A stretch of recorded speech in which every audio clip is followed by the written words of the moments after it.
Well, love doesn't seem to be a constant feeling.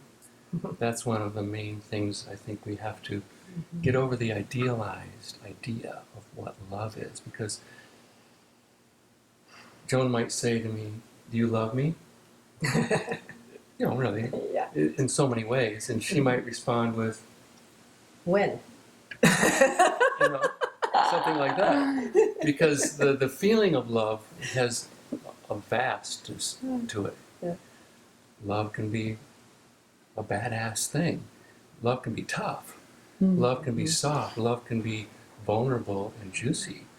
It's got a wide range, and when we get stuck in believing that it's got to be this tiny little range of ooey gooey,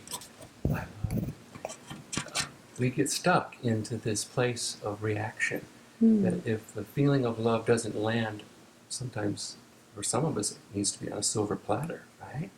It doesn't always come that way. Sometimes, where's the sugar coating or the xylitol coating, whatever your sweetness preference is?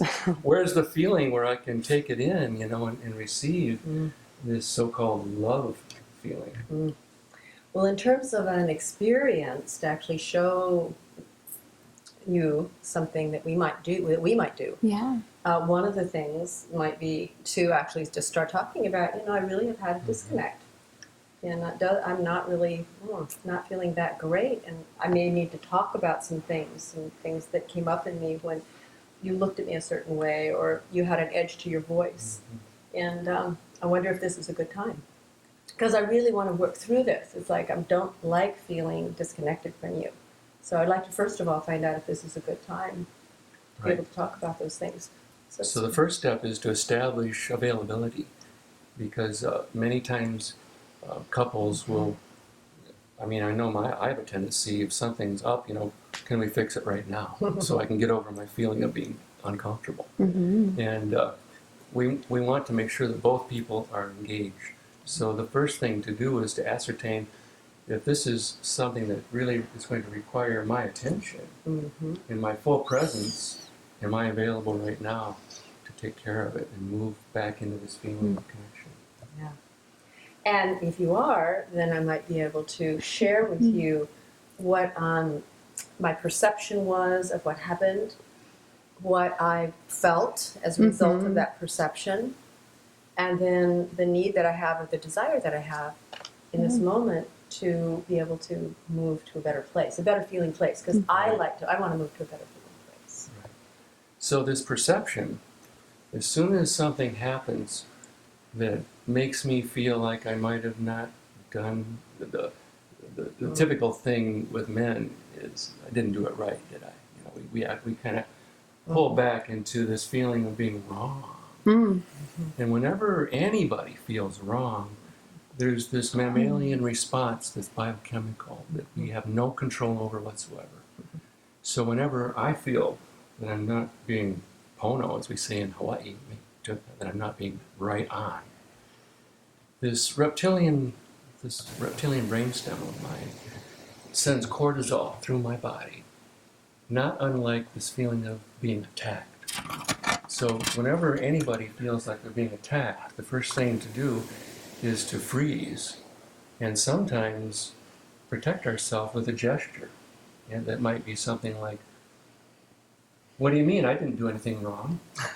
To defend myself. Arguing. And argue and deflect it while I ascertain, am I in trouble? Am I going to get punished in some way?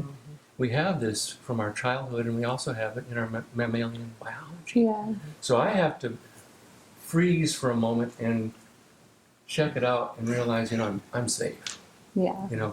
There's nothing going on here that I can't respond to, and then I can relax, because as soon as I go into a fight or flight response, the signal's been put out that there's an attack kind of energy.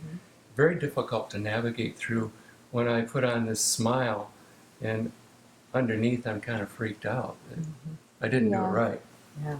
But once we can get through that, then we may want to do something that actually brings us physically close together. Yes. So then we might want to do a yab-yum exercise where we look into each other's eyes and breathe together so we harmonize our energy again.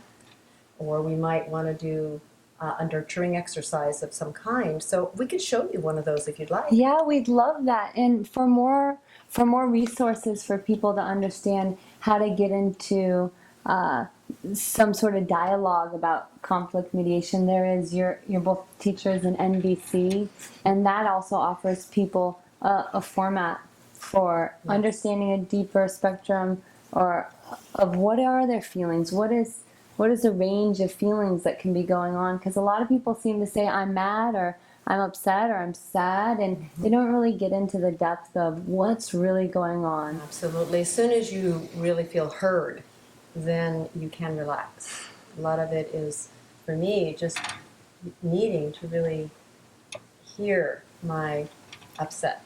And as soon as I know that you've heard it and understand it, and don't judge it, but just get it, I usually just dissipates right there. And there may be something that I would prefer instead. So then I might ask, in the future, would you be willing to say this or that or do this or that instead? And that's the way also that we learn, because I certainly haven't learned how to communicate perfectly from my family of origin. I had to learn. And we both have had to learn how to communicate with each other in ways that really are much more likely to be received. I want to communicate to you in a way you can hear it. Yeah. Yeah. Great.